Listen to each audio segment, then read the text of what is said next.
Welcome back to Math Dogs. If you're new to the channel, please comment, like, and subscribe. If you have any questions, please comment down below.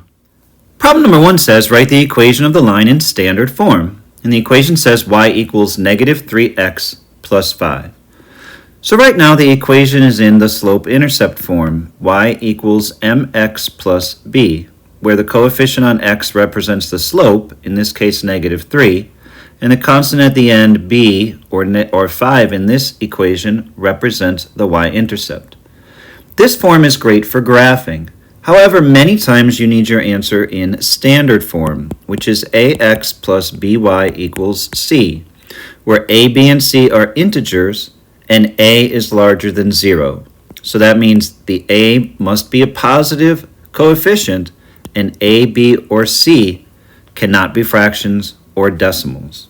And so we're going to transform y equals negative 3x plus 5 into standard form.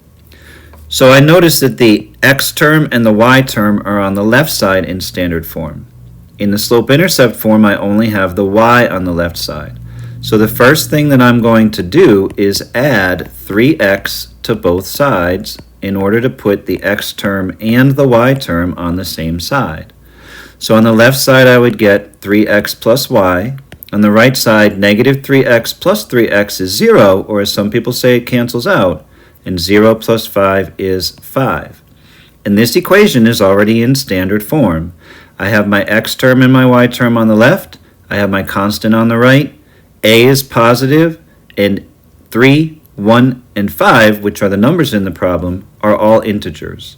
So in standard form, the equation would say 3x plus y equals 5.